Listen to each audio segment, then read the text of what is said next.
Momento da Palavra de Deus.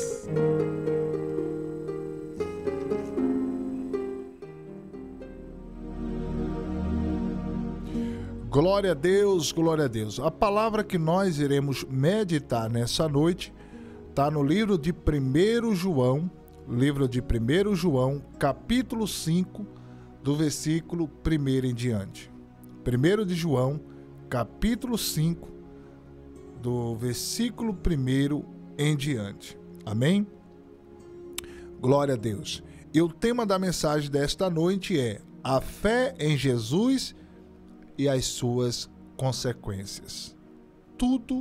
Todas as nossas atitudes vai gerar consequências.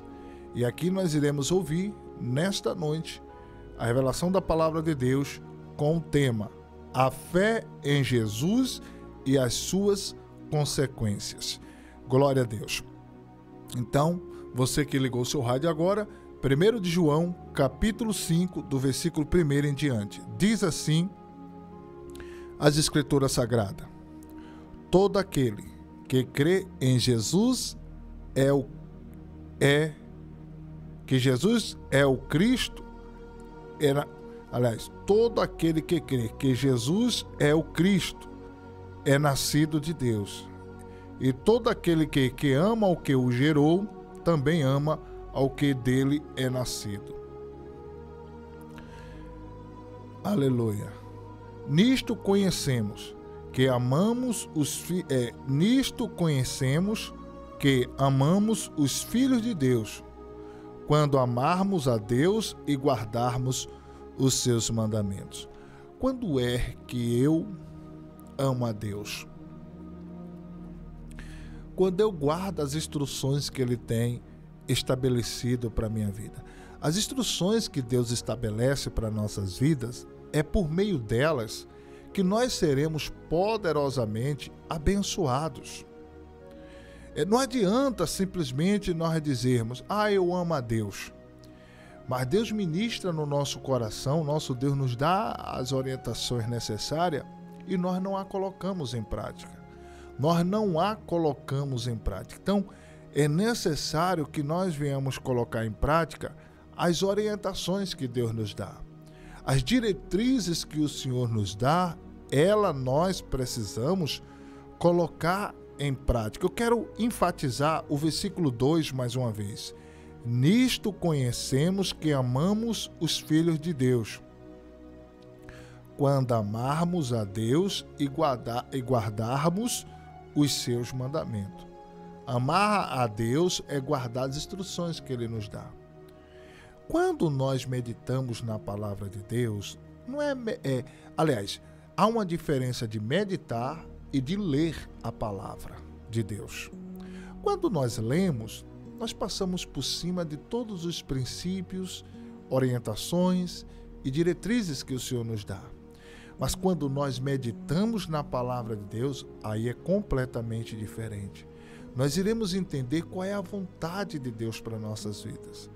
E debaixo dessa vontade, nós iremos também compreender o que nós precisamos fazer para agradar a Deus. Porque se eu amo a Deus, eu tenho que fazer por onde aconteça e o nome dele venha a ser glorificado. Então é por isso que nós temos que tirar tempo para agradar a Deus. Se você está nervoso, nervosa, oprimido, oprimida, com a ansiedade e até em alguns casos, algumas pessoas em estado de depressão, você tem que entender que você tem que tirar tempo para meditar na palavra de Deus. Por que, pastor, eu preciso meditar na palavra de Deus? Porque a palavra, ela é viva e eficaz. Ela é mais penetrante que a espada de dois gumes. E ela penetra entre a alma, olha aí, a alma se tiver ferida, a palavra está dizendo que ela penetra entre a alma e medula e discerne propósito e pensamentos do coração. Então você veja o quanto ela é poderosa para mudar a nossa sorte, para mudar a nossa vida. Então nós não podemos deixar que venha armazenar na nossa mente, no nosso coração, tudo aquilo que venha nos afastar de Deus. Os acontecimentos que estão ocorrendo aí afora não pode, vamos dizer assim, infiltrar no nosso ser e colocarmos nós para baixo, ficarmos oprimidos, deprimidos, em desespero. Nós não podemos deixar que esse tipo de sentimento venha brotar dentro de nós. E diz mais aqui no versículo 3, porque esta é o amor de Deus, que guardemos os seus mandamentos, e os seus mandamentos não são pesados. Tem muitas pessoas que dizem assim, seguir a Jesus é um peso, porque nós temos que levar a sério a palavra que Ele nos dá. Pelo contrário, meu irmão, servir a Jesus, segui-lo, é prazeroso. Imagina se libertar. Quantas pessoas foram libertas das drogas, da prostituição, não é? De todo tipo de malignidade. Hoje tem paz no seu coração, tem a presença de Deus. Eu lhe digo, será que isso não é o bastante? Será que isso tem preço? Servir a Jesus não é peso. Muitas pessoas, até quando nós falamos de Jesus para uma pessoa que ainda não conhece a Jesus, ela já começa a criar 1001 dificuldade, achando que ela vai viver uma vida oprimida, né? O inimigo coloca na mente de muitas pessoas que ser cristão é ter uma vida alienada, uma vida... Nada disso, isso daí é uma mentira de Satanás. Pelo contrário, servir a Jesus não tem que ser algo, porque eu tenho que fazer, porque eu tenho que fazer. Não, tem que ser por prazer.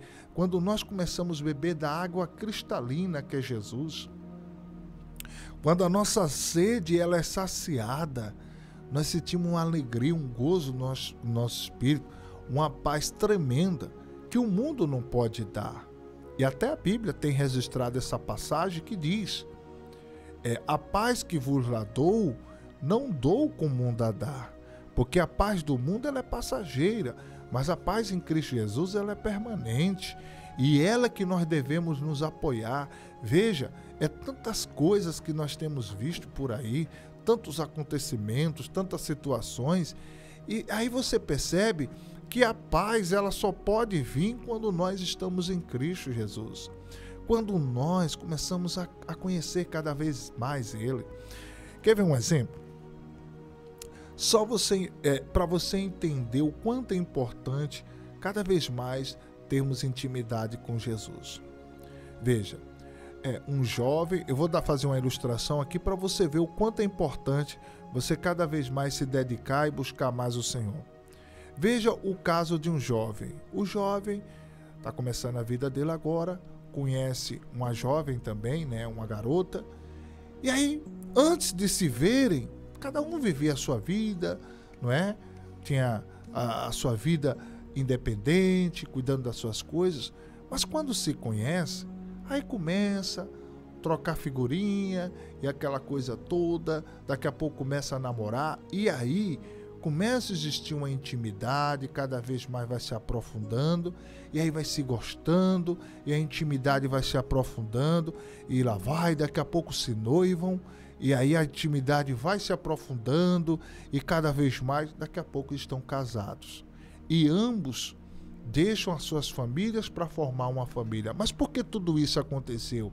Por causa da comunhão. A comunhão gerou intimidade, e essa intimidade foi se aprofundando, e um começou a amar o outro.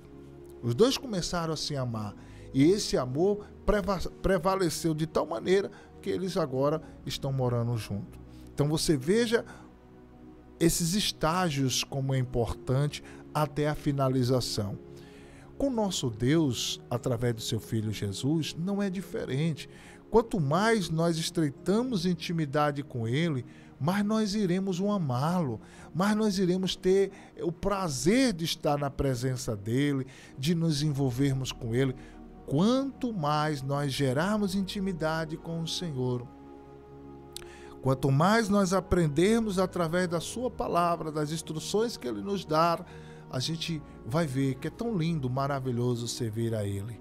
E aí a gente vamos ter mais prazer, nós iremos ter mais alegria, a nossa vontade ela vai ser algo natural, né? E cada vez mais o desejo vai vir de estar na presença de Deus, de sentir, né, as palavras de Jesus, os ensinamentos dele. E quando chega nesse momento, desse estágio, todos os ensinamentos de Jesus é amável. A gente começa a entender o sentido da vida. E é isso que o Espírito Santo está querendo falar com você nesta noite. Olha o que diz mais aqui o versículo 3, versículo 4. Porque todo o que é nascido de Deus vence o mundo, e esta é a vitória que vence o mundo, a nossa fé. Todo aquele que é nascido de Deus. O que é ser uma pessoa nascida de Deus? Nascido da palavra. Quanto mais nós nos alimentamos com a palavra, que é o fato da meditação, mais nós iremos ser nascidos. Aí você diz assim: pastor, como é que eu vou nascer de novo se eu já sou adulto, se eu já sou um jovem, se eu já saí do ventre da minha mãe? De repente você pode estar com essa interrogação. Mas quando fala aqui nascer de novo, é quando você tem uma nova mentalidade, a sua mente é renovada. É como está escrito lá no livro de Romanos, capítulo 12, versículo 1 e 2, que diz: rogo-vos, pois, irmãos, pela compaixão de Deus, que apresentei-vos os vossos corpos em sacrifício vivo, santo e agradável a Deus. Versículo 2: e não vos conformeis com este mundo, mas transformai-vos pela renovação do vosso entendimento, para que possamos experimentar qual seja a boa, agradável e perfeita vontade de Deus. Então a nossa mente ela é renovada. Então nós passamos o quê? Nascer de novo, porque a nossa mente não é mais a do outrora. O nosso espírito é transformado. Nós passamos a ser uma nova criatura em Cristo Jesus. Esse é o plano que Jesus trouxe para cada um de nós sermos uma nova criatura em Cristo Jesus. Por isso que o versículo 4 está dizendo: porque todo que é aquele que é nascido de Deus, ou seja, transformado pela palavra, pelo Espírito Santo, vence o mundo, vence o pecado, vence as tentações, vence tudo. Por quê? Porque Deus está com ele, porque Deus está com ela. E esta é a vitória que vence o mundo, a nossa fé. Nós não podemos perder a nossa fé. A base de nós estarmos na presença de Deus é a nossa fé. E o inimigo ele trabalha de todas as maneiras, criando situações, lançando setas, situações para que nós venhamos perder a nossa fé.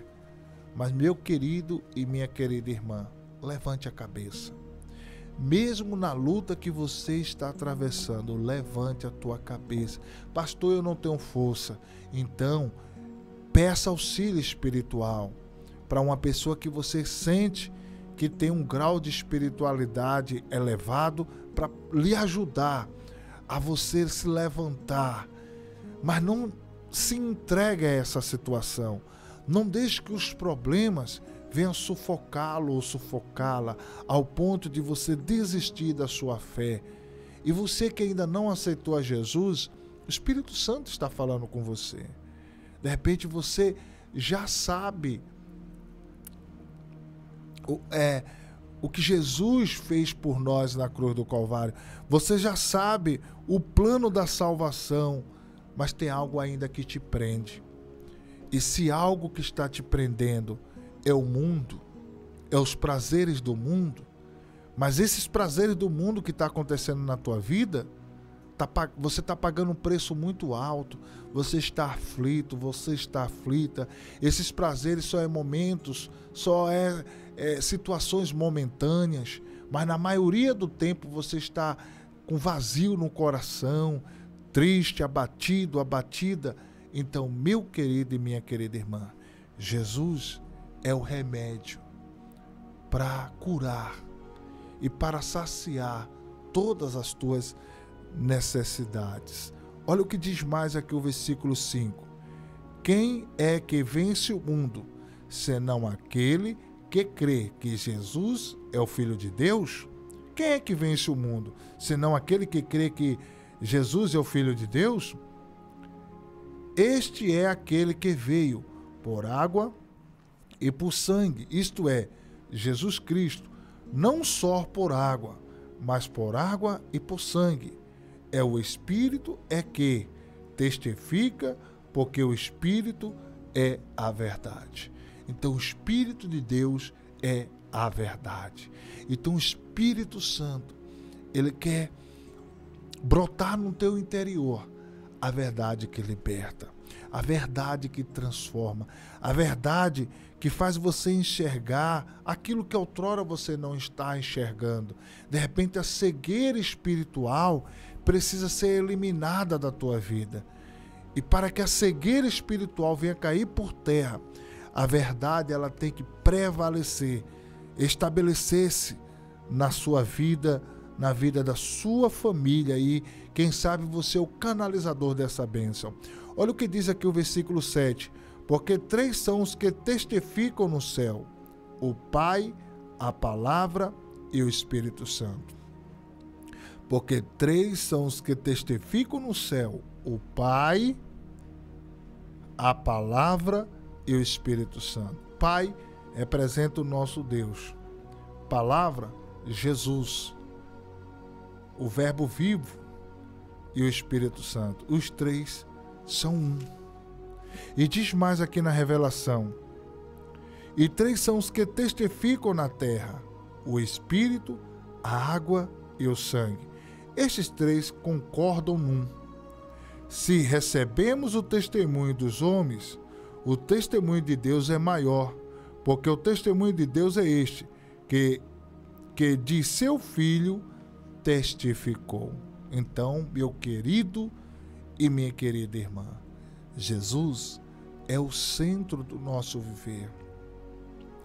O preço que o nosso Salvador pagou na cruz do Calvário é para que nós possamos desfrutar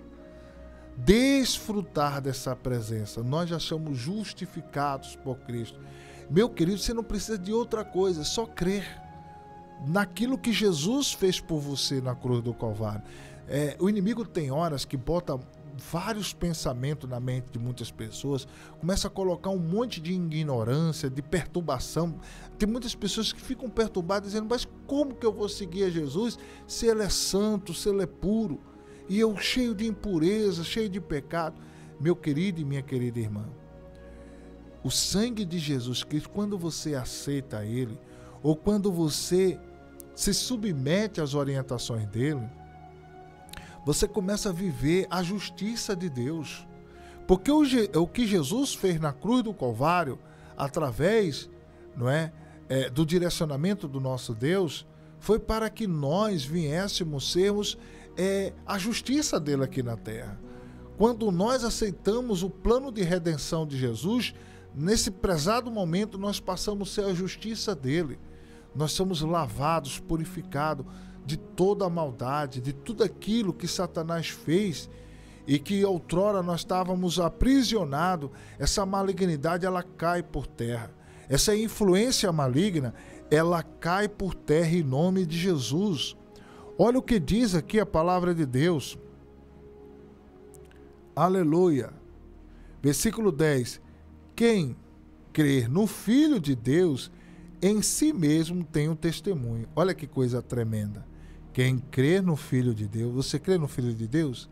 Quem é o Filho de Deus para você? É Jesus Cristo? Então tome posse dessa palavra. Quem crer no Filho de Deus, em si mesmo tem o testemunho. Quem em Deus não crer, mentiroso fez, porquanto não creu no testemunho que Deus deu, seu Filho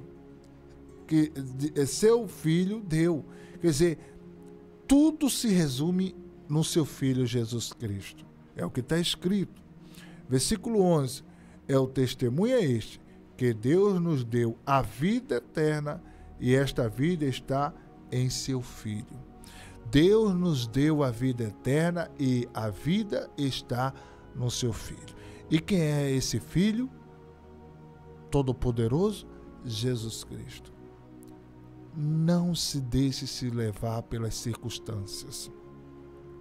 Mas pastor, estou enfrentando uma luta muito grande, eu acho que eu não vou aguentar. Aguenta sim.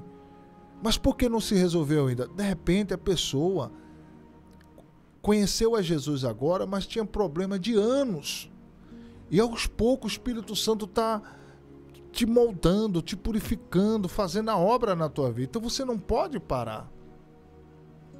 Tem problemas que foi decisões que você fez lá no passado, que até hoje está se refletindo na tua vida. Mas nem por isso você agora tem que entregar os pontos, parar, achar que não tem jeito, que não tem solução. Pelo contrário, persevere. A Bíblia diz que aquele que perseverar até o fim será salvo. Salvo em todos os sentidos. Então persevere, persevere. Olha o que diz aqui para nós concluirmos a mensagem dessa noite. Quem tem o Filho tem a vida. Declare aí comigo. Quem tem o Filho tem a vida. Está escrito no versículo 12. Quem não tem o Filho de Deus não tem a vida. Então louvado seja Deus. Se você conheceu a Jesus e colocou Ele na tua vida como teu Salvador, você tem um Filho. Você tem Jesus. Então quem tem o Filho tem a vida. E aqui a vida em todos os sentidos. Vida próspera, vida saudável. Todas as áreas você pode reivindicar no mundo espiritual e receber as dádivas que procedem da parte de Deus. E para a gente fechar essa mensagem, estas coisas vos escrevi para que saibais que tendes a vida eterna e para que creais no nome do Filho de Deus. Então, receba essa palavra no teu espírito. Seja edificado, edificada. Eu recomendo a você que quando terminar essa programação, que você volte a fazer a leitura com bastante tranquilidade em João, 1 de João, capítulo 5, do versículo 1 ao versículo 13. Eu recomendo que você leia com mais atenção. E se essa palavra falou o teu coração, medite cada vez mais, porque mais revelações, orientações da parte de Deus se estabelecerá no teu espírito. Você vivenciará um tempo novo, um tempo de transformações, um tempo de mudança, um tempo de milagres procedente da parte do Senhor. E falando de milagres, nós iremos